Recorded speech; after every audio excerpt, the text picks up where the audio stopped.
Just wanted to ride out here to St. Simon and Jude grade school. This is the Catholic grade school that I went to through the 6th grade. A lot of the problems in our family that are a result of the corrupt and satanic Catholic Church started right here at this church. This church is responsible for a lot of the problems that our family has. They have been manipulating our family. Not just this church, I mean the Catholic Church in general, the Vatican, and of course I'm talking about the hierarchical structure of the Catholic Church. But anyway, this is St. Simon and Jude Church right here, and I just wanted to come out here and get a few photographs and some films because I want to document this and put this on video. So I thought it would make it more interesting if I came out here and got some actual photos. See, right here we have the sign, St. Simon and Jude. It's got the time of their masses. Of course, mass is a sacrifice. That is a ritual. Their worship of the mass is a sacrifice of Jesus Christ. It is a repetitious daily. It is a re-crucifixion of Jesus Christ on a daily basis. That's what the Catholic Church does. Well, I'm walking up here towards the front of the church right now. Obviously, here we go, a perfect example of their idols. I don't know how well that's going to show up in the film here, but here is an idol of one of the saints, the so-called saints. Interesting that he has a saw. Okay, so let's walk on over here to the other one. I'm not for sure which one is which. Here's the other one. This is another idol statue right here in the picture window. I'm going to turn the camera off right now to see if I can get a few photographs because these are definitely just not showing up very good with the reflection. See there a little better. Okay, and there's that one there again. Just a few more comments here on the front of the church and how they've designed this or remodeled to put an emphasis actually on these idols, on these statues here with their show windows. I just thought that that was very interesting, as if they're actually flaunting their idolatry. They're actually flaunting their idol worship and their statues and worship of the saints. And of course we know that that's unbiblical because we're not supposed to pray to saints or pray to Mary. We're only supposed to pray to the Almighty God, our Lord Jesus, and the Father. And here, of course, is the statue of Mary. This is in front of the rectory on the right side of the property. And on the opposite side of the property, here is the convent. Of course, this is where the nuns would stay. And I'd like to further elaborate on the property in relation to other events that have gone on in the Catholic Church throughout history. And I just wanted to talk a little bit about a person by the name of Alberto Rivera, who was an ex-Jesuit priest, and he came out of the Vatican, out of the Catholic Church, out of the Jesuit priesthood, and exposed a lot of the evil that was going on within the church, or verified that it was going on for that matter. But anyway, after he came out, he wanted to publicize what was going on, and one method that he chose was a comic book series that was being published by a Christian book publisher by the name of Jack Chick Publications, who publishes the Alberto series, comic book series. And but here on page 20 or page 12, a gentleman is talking to Alberto, who is helping him after he's recently left the Catholic Church, and they're talking about a number of the things, evil things, homosexuality that's going on within the church and what have you. And this gentleman asked him, he says, "Alberto, I've heard some old wives' tales about workmen digging on Catholic property and uncovering hidden underground burial sites. They found baby skeletons, supposedly from nuns who had become pregnant. Is there any truth to that?" And he answers, "Oh yes, that is true. It happened in Seville, Spain, around 1934.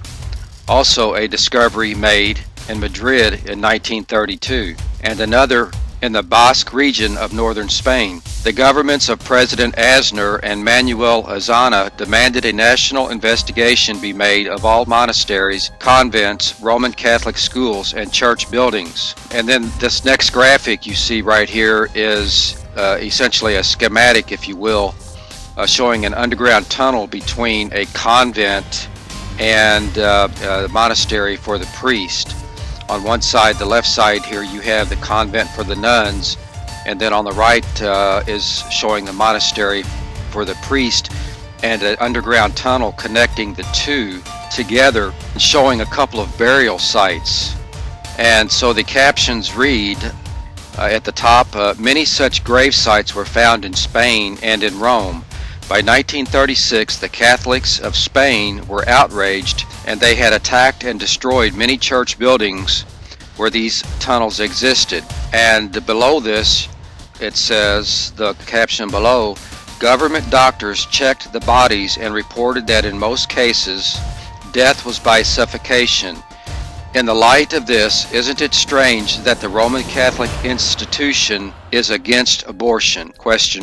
So, in other words, these photographs that I've taken here of Saints Simon and Jude Church with a rectory on one side and a convent on the other, and who's to say? Okay, who's to say that, and maybe not necessarily this church here, but who's to say this isn't done around the world? And the fact of the matter is whether there are tunnels or not. There are many other ways that the priest and the nuns could get together inconspicuously or secretly and indulge in sexual activities. And of course that speaks to this belief that the Catholics have, especially in regard to the priest and the nuns, that they're celibate and not to marry, which it exacerbates the problem. Because just the physiological nature of a human, that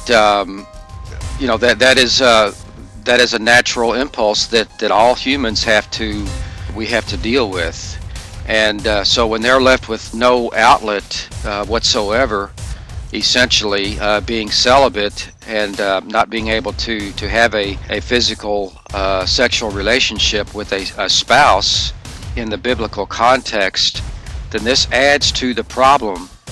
And you have to wonder if this is not a secret agenda, if this was not a secret agenda, a secret plan from the get-go, that the Vatican hierarchy, those who set up the Vatican, the people in charge of the Catholic Church, knew that this would create this problem, this sin, this hidden sin within the church, and that even by doing this, that they would be able to use this to control the priest and the nuns, because they would, in other words, they would likely fall to this temptation. And of course, many of the nuns that were in the convent, they weren't expecting this. They weren't expecting all of this corruption within the priesthood, all of this perversion and hidden sexual sins and homosexuality, and a lot of them were innocent, and of course they were at the mercy of these men who took advantage of their vulnerabilities within the convent.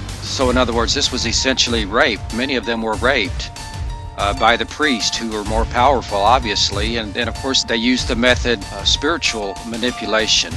They would condemn the women, and in other words, they would turn it around and make them as if they were the ones responsible, as if they were the ones that were guilty. And so it was a very manipulative way to abuse the women, to take advantage of the women.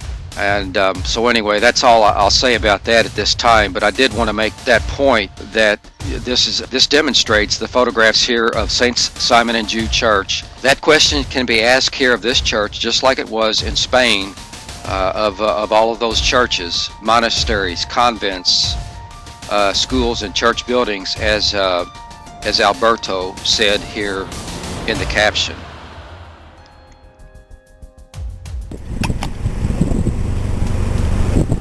Okay, I'm going to be driving around the church here. I'm in the front parking lot right now. And here's the back parking lot. This was the playground that we used to out here for recess. And there's the cafeteria, which I believe that was added on when I was going to school here. And the gymnasium, now it was here. I'm not sure what this building is right here. And of course over there you can see the back of the rectory residence is. And of course this is the main alley alongside the church. And one thing I wanted to do right here is to show you, as I drive over here, this road goes down through here, and of course it used to be open or had a gate, but we used to walk down to the end of this road, and my grandmother had a salon. She was a hairstylist, and after we would get out of school we would walk down there and hang out at her shop until my mother drove all the way from Valley Station. This is South Louisville. Now we lived in southwest Jefferson County, and she would bring us to school every day. It was about an 8-mile trip. Drop us off and then come back and pick us up when school let out. And sometimes we'd walk down to my grandmother's hairstylist parlor and wait there, or we would even sometimes go home with her, or even walk over to her house, which is several miles away from here. If I could, it would be nice if I could drive down through here, but I won't be able to do that. It's very interesting that we, for all the times that we went to school here at the Catholic grade school, my mother would drive us 8 miles one way, then 8 miles back. Of course, we'd have to get up earlier. And there were a number of problems with that. Okay? The point is that we should have been going to school with the kids in our neighborhood, riding the school bus with the kids in our neighborhood. This was all done by the Catholic Church. This was all arranged by the Catholic Church by manipulation and control and intimidation.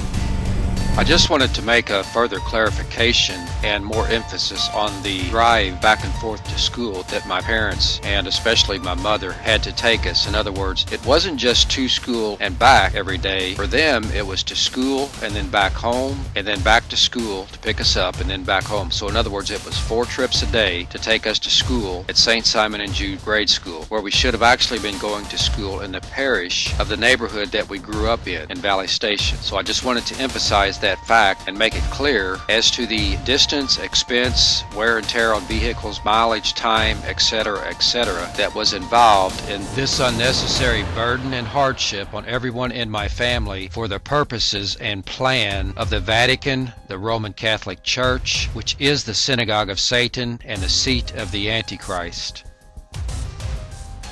The point is that we should have been going to school with the kids in our neighborhood, riding the school bus with the kids in our neighborhood. This was all done by the Catholic Church. This was all arranged by the Catholic Church by manipulation and control and intimidation. So anyway, that's all I'm going to say on that right now. I may make further comments as I make the video.